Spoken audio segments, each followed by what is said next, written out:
বিকেলের দিকে কাজ শেষ করে রফিক বাড়ির পথে হাঁটছিল।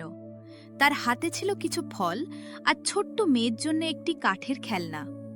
সারাদিন কাজ করার পর সে খুব আনন্দিত ছিল, কারণ বাড়িতে ফিরে সে তার স্ত্রী ও মেয়ের সঙ্গে সময় কাটাবে। কিন্তু বাড়ির কাছে আসতেই তার মনে অদ্ভুত এক অশান্তি জাগতে লাগল। পরি, আমি ফিরে এসেছি। দেখো, আজ তোমাদের জন্য কি এনেছি। পরি, কোথায় তুমি? পরি, শুনতে পাচ্ছ? আমি এসেছি। কিন্তু কোনো উত্তর এলো না। চারদিকে অদ্ভুত নীরবতা। সাধারণত এই সময় পরী দরজার সামনে দাঁড়িয়ে তাকে স্বাগত জানাতো, কিন্তু আজ কোথাও তার দেখা নেই। এটা কি হচ্ছে? পরি কখনো আমাকে এভাবে অপেক্ষা করায় না। পরি, তুমি কোথায়? ঘরের এক কোণে তাদের ছোট্ট মেয়ে চুপচাপ বসে কাঁদছিল। মা, তুমি কাঁদছো কেন? কি হয়েছে? বাবা, কি হয়েছে বলো? তোমার মা কোথায়? আজ আকাশ থেকে দুই সুন্দর খালা এসেছিল। তারা মায়ের সঙ্গে অনেকক্ষণ কথা বলল। তারপর? তারপর তারা মাকে নিয়ে আকাশে চলে গেল। না না, এটা হতে পারে না। আমি মায়ের হাত ধরে রাখতে চেয়েছিলাম, কিন্তু মা শুধু আমাকে জড়িয়ে ধরে কাঁদছিল। সে কি কিছু বলেছিল? মা বলেছিল, আমার সোনা মেয়ে, আমি তোমাকে খুব ভালোবাসি। তারপর মা আমাকে চুমু খেয়ে চলে গেল। তাহলে সে চলে গেছে? বাবা, মা কি আমাদের ছেড়ে চলে গেল? আমি জানি না মা, আমি কিছুই জানি না। বাবা, মা কি আর ফিরবে না? আমি আমি জানি না। আমি মাকে খুব মিস করছি। আজ রাতে আমাকে গল্প কে শোনাবে? আমি শোনাবো মা। কিন্তু আমি তো মায়ের গল্প শুনতে চাই। পরি, তুমি কেন কিছু না বলে চলে গেলে? আমি কি তোমাকে কোনো কষ্ট দিয়েছিলাম? আমি কি তোমাকে যথেষ্ট ভালোবাসিনি? মা কি আমাদের আর ভালোবাসে না? না, এমন কথা কখনো বলবে না। তোমার মা তোমাকে পৃথিবীর সব কিছুর চেয়ে বেশি ভালোবাসে। তাহলে তিনি ফিরে আসছেন না কেন? ঘরের ভেতর ভারী নীরবতা নেমে এলো। রফিক বুঝতে পারছিল পরী নিশ্চয়ই কোনো কঠিন কারণে চলে গেছে, কিন্তু তার হৃদয় সেই সত্য মেনে নিতে পারছিল না। যেদিন তোমার মা আমার জীবনে এসেছিল, সেদিন আমার জীবন বদলে গিয়েছিল। আমি ভেবেছিলাম আমরা সারা জীবন একসঙ্গে থাকব। আমিও ভেবেছিলাম মা সব সময় আমাদের সঙ্গে থাকবে। আমি জানি মা, আমিও তাই ভেবেছিলাম। বাবা, আমরা কি মাকে খুঁজতে যাব? হ্যাঁ, যদি দরকার হয় আমি পৃথিবীর শেষ প্রান্ত পর্যন্ত যাব। পাহাড় পার হব, নদী পার হব, জঙ্গল পার হব, কিন্তু তোমার মাকে খুঁজে বের করার চেষ্টা আমি অবশ্যই করব। সত্যি বাবা? হ্যাঁ, কারণ তোমার মা শুধু আমার স্ত্রী নয়, তিনি আমার জীবনের সবচেয়ে বড় ভালোবাসা। সেই রাতে কেউ ঘুমাতে পারল না। ছোট্ট মেয়েটি মায়ের কথা ভেবে কাঁদতে লাগলো, আর রফিক দরজার সামনে বসে আকাশের দিকে তাকিয়ে রইল। তার মনে শুধু একটাই প্রশ্ন ঘুরছিল। বহু বছর পর পরীদের রাজ্যে ফিরে এসেছে বড় পরী। তার বাবা মা, দুই বোন এবং পুরো রাজ্য তাকে ফিরে পেয়ে আনন্দে ভরে উঠেছে। কিন্তু এত সুখ আর উৎসবের মাঝেও বড় পরীর মুখে কোনো হাসি নেই। তার মন বারবার পৃথিবীতে থাকা রফিক আর তার ছোট্ট মেয়ের কাছে চলে যায়।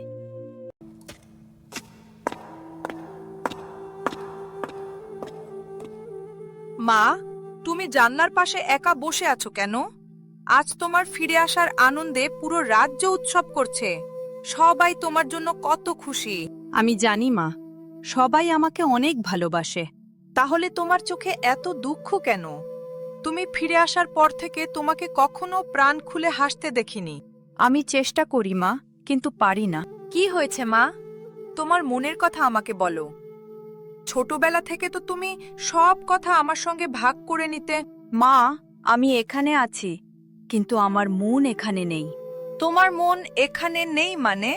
আমার মন রয়ে গেছে পৃথিবীতে, আমার স্বামীর কাছে, আমার মেয়ের কাছে। তুমি এখনো তাদের কথা ভাবছো?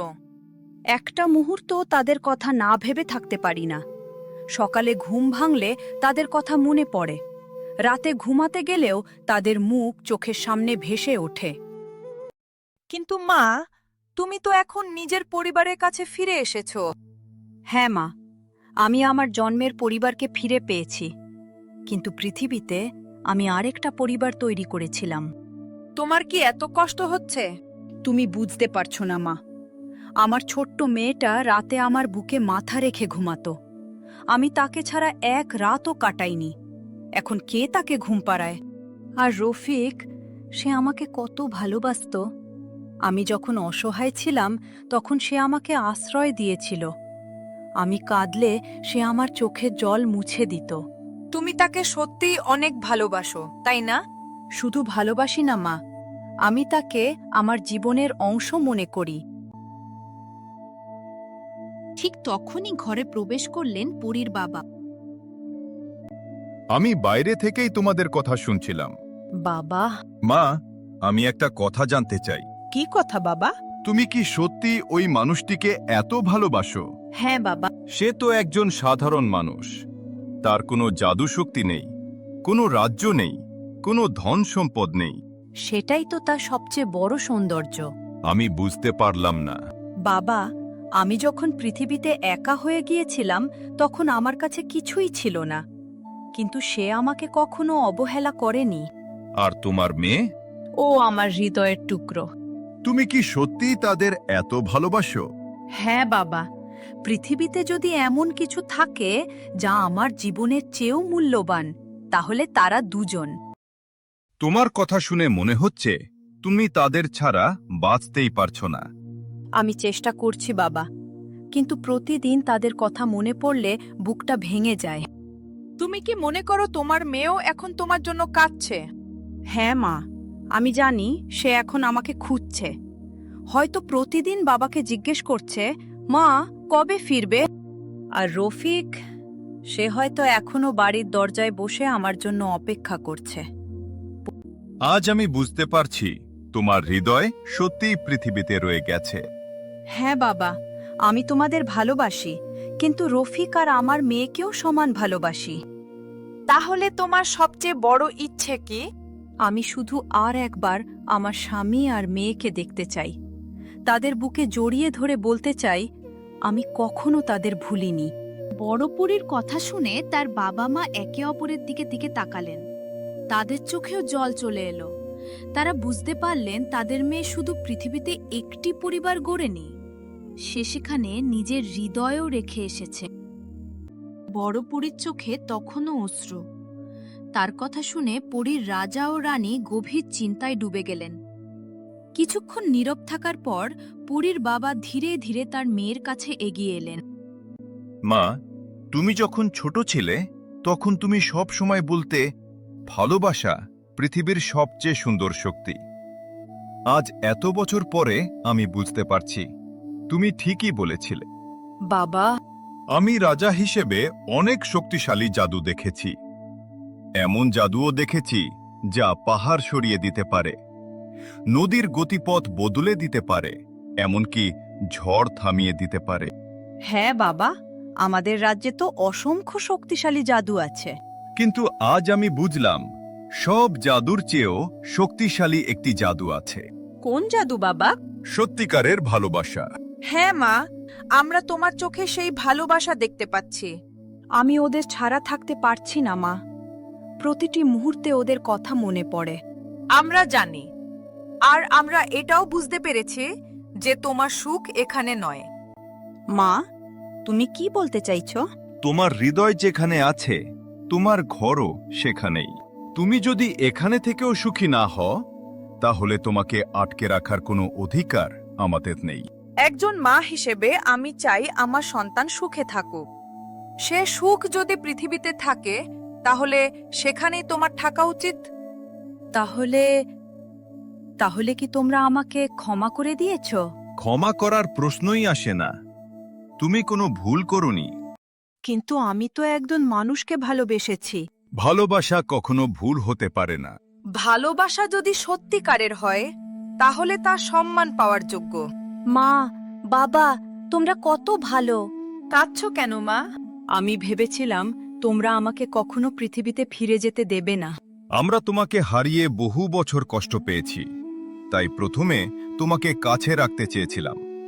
কিন্তু এখন বুঝেছি, তোমাকে কাছে রেখেও যদি তোমার মন ভেঙে যায়, তাহলে সেই কাছে রাখা কোনো ভালোবাসা নয়। ভালোবাসা মানে কাউকে নিজের কাছে বেঁধে রাখা নয়। ভালোবাসা মানে তার সুখের কথা ভাবা। আমি তোমাদের কথা কখনো ভুলব না। আমরাও তোমাকে কখনো ভুলব না। তুমি সব সময় আমাদের মেয়ে হয়ে থাকবে। তাহলে আমি কি সত্যি পৃথিবীতে ফিরে যেতে পারবো? হ্যাঁ মা, অবশ্যই পারবে। সত্যি? আমি আবার আমার স্বামী আর মেয়ের কাছে যেতে পারবো? অবশ্যই পারবে। আমি কি আজই যেতে পারি? তোমার এত তাড়া? অনেক দিন হয়ে গেছে বাবা।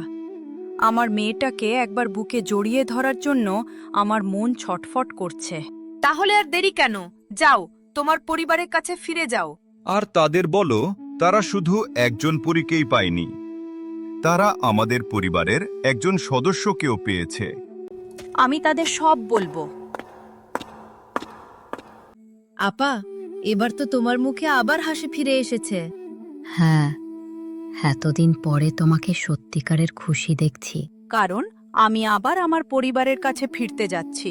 যাও মা, তোমার জীবনের সবচেয়ে প্রিয় মানুষদের কাছে ফিরে যাও। ধন্যবাদ মা, ধন্যবাদ বাবা। তোমাদের এই উপকার আমি কোনোদিন ভুলব না। আনন্দে ভরে উঠল বড়পুরীর হৃদয়। বহুদিনের দুঃখ যেন এক মুহূর্তে দূর হয়ে গেল। সে জানত আর কিছুক্ষণের মধ্যেই সে আবার তার প্রিয় স্বামী রফিক এবং আদরের মেয়ের কাছে ফিরে যাবে। তার চোখে তখন শুধু আনন্দের অশ্রু আর হৃদয়ে নতুন আশার আলো। এক সন্ধ্যায় রফিক তার বাড়ির সামনে চুপচাপ বসেছিল। অনেক দিন কেটে গেছে, কিন্তু সে এখনো পরীকে ভুলতে পারেনি। প্রতিদিনের মতো তো সেদিনও সে আকাশের দিকে তাকিয়েছিল। তার পাশে বসেছিল তার ছোট্ট মেয়ে। বাবা, আজও কি মা আসবে না? আমি জানি না মা, কিন্তু আমি এখনো বিশ্বাস করি একদিন তোমার মা আমাদের কাছে ফিরে আসবে। আমি প্রতিদিন মায়ের জন্য অপেক্ষা করি। ঘুম থেকে উঠেই দরজার দিকে তাকাই, কিন্তু মা আসে না। আমিও প্রতিদিন অপেক্ষা করি। তোমার মাকে ছাড়া এই ঘরটা একদম ফাঁকা মনে হয়। ঠিক সেই মুহূর্তে আকাশে এক অদ্ভুত সোনালি আলো দেখা দিল। আলোটা ধীরে ধীরে বড় হতে লাগল। রফিক ও তার মেয়ে বিস্ময়ে আকাশের দিকে তাকিয়ে রইল। বাবা, দেখো, আকাশে আলো। হ্যাঁ, এমন আলো আমি আগে দেখেছি। কোথায় দেখেছ? যেদিন তোমার মা প্রথম আমার জীবনে এসেছিল সেদিন। কয়েক মুহূর্তের মধ্যে সেই আলো থেকে ধীরে ধীরে নিচে নেমে এলো এক পরিচিত মুখ। তাকে দেখেই রফিকের চোখ বিস্ময়ে বড় হয়ে গেল। না, এটা কি সত্যি? বাবা, উনি কে? তোমার মা। রফিক। পরি। দুজন একে অপরের সামনে এসে দাঁড়ালো। অনেকদিন পর দেখা হলেও মনে হচ্ছিল যেন এক মুহূর্তও তারা আলাদা ছিল না। তুমি ফিরে এসেছো, সত্যিই ফিরে এসেছো। আমি ভেবেছিলাম হয়তো আর কোনোদিন তোমাকে দেখতে পাবো না। আমিও প্রতিদিন তোমাদের কথা ভেবেছি। এক মুহূর্তের জন্যও তোমাদের ভুলতে পারিনি। তুমি চলে যাওয়ার পর এই ঘরটা যেন প্রাণহীন হয়ে গিয়েছিল। আর আমি পরীদের রাজ্যে সব সুখের মাঝেও সুখ খুঁজে পাইনি, কারণ আমার আসল সুখ তো এখানেই ছিল। আমি কত রাত আকাশের দিকে তাকিয়ে তোমাকে ডাকেছি জানো? জানি না, কিন্তু আমার হৃদয় সব সময় তোমার ডাক অনুভব করত। আমি ভয় পেয়েছিলাম হয়তো তুমি আমাদের ভুলে গেছো।